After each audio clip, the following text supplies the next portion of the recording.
Chapter 40. Lights blazed throughout the homestead. Gladers ran about, everyone talking at once. A couple of boys cried in a corner. Chaos ruled. Thomas ignored all of it. He ran into the hallway, then leapt down the stairs 3 at a time. He pushed his way through a crowd into the foyer, tore out of the homestead, and toward the west door, sprinting. He pulled up just short of the threshold of the maze, his instincts forcing him to think twice about entering. Newt called to him from behind, delaying the decision. "Minho followed it out there!" Thomas yelled when Newt caught up to him, a small towel pressed against the wound on his head. A patchy spot of blood had already seeped through the white material. "I saw," Newt said, pulling the towel away to look at it. He grimaced and put it back. "Shuck it, that hurts like a mother. Minho must have finally fried his last bit of brain cells. Not to mention Gally. I always knew he was crazy." Thomas could only worry about Minho. "I'm going after him. Time to be a bloody hero again?" Thomas looked at Newt sharply, hurt by the rebuke. "You think I do things to impress you, Shanks? Please. All I care about is getting out of here." "Yeah, well, you're a regular toughie. But right now we've got worse problems." "What?" Thomas knew if he wanted to catch up with Minho, he had no time for this. "Somebody," Newt began. "There he is!" Thomas shouted. Minho had just turned a corner up ahead and was coming straight for them. Thomas cupped his hands. "What were you doing, idiot?" Minho waited until he made it back through the door, then bent over, hands on his knees, and sucked in a few breaths before answering. "I just wanted to make sure." "Make sure of what?" Newt asked. "A lot of good you'd be, taken with Gally." Minho straightened and put his hands on his hips, still breathing heavily. "Slim it, boys. I just want to see if they went toward the cliff, toward the Griever hole." "And?" Thomas said. "Bingo." Minho wiped sweat from his forehead. "I just can't believe it," Newt said, almost whispering. "What a night."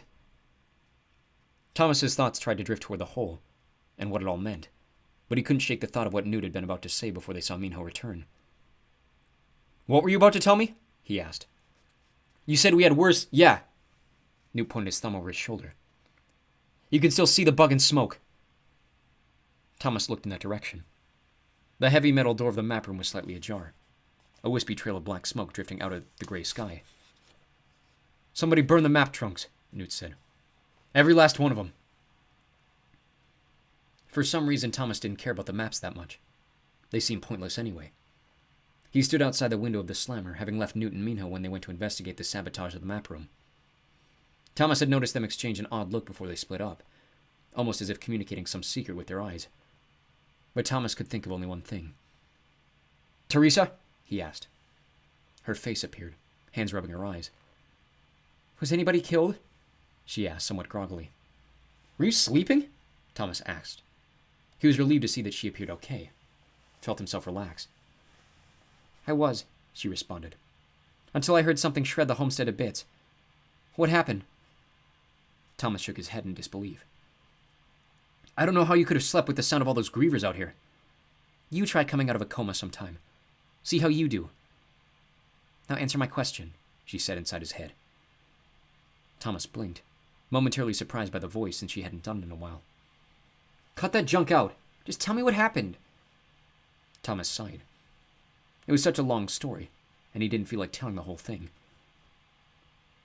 "You don't know Gally, but he's a psycho kid who ran away.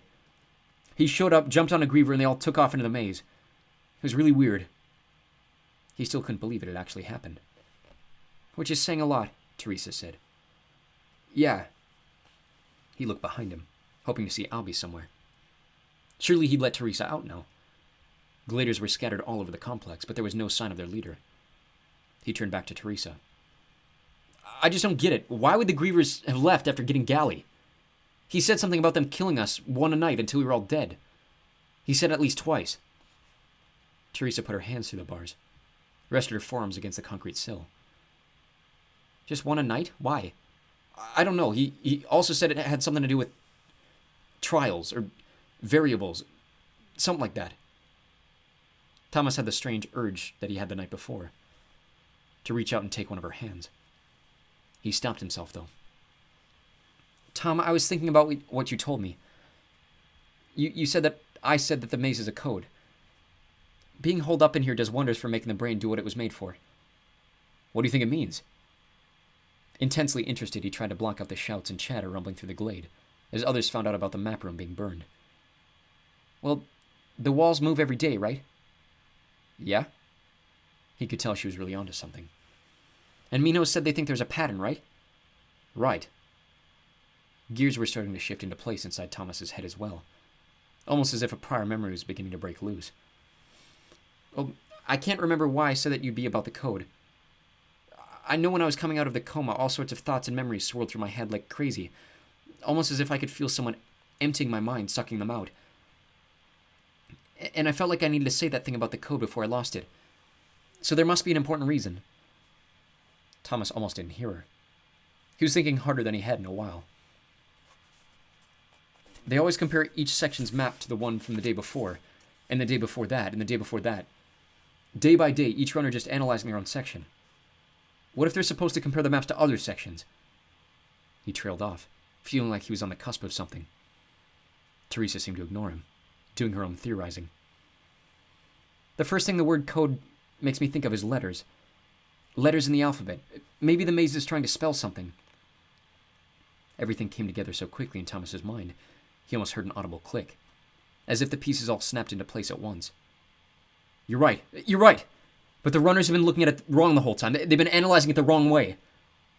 Teresa gripped the bars now, her knuckles white, her face pressed against the iron rods. What? What are you talking about? Thomas grabbed the 2 bars outside of where she held on, moved close enough to smell her. A surprisingly pleasant scent of sweat and flowers. Minos said the patterns repeat themselves, only they can't figure out what it means. But they've always studied them section by section, comparing one day to the next. What if each day is a separate piece of the code and they're supposed to use all 8 sections together somehow? You think maybe each day is trying to reveal a word? Teresa asked. With the wall movements? Thomas nodded. Or maybe a letter a day, I don't know. But they've always thought the movements would reveal how to escape, not spell something. They've been studying it like a map, not a picture of something. We gotta... Then he stopped, remembering what he'd just been told by Newt. Oh no. Teresa's eyes flared with worry. What's wrong? Oh no. Thomas let go of the bars and stumbled back a step as the realization hit him. He turned to look at the map room. The smoke had lessened, but it still wafted out the door. A dark, hazy cloud covering the entire area. What's wrong? Teresa repeated. She couldn't see the map room from her angle. Thomas faced her again. I didn't think it mattered. What? She demanded. Someone burned all the maps. If there was a code, it's gone.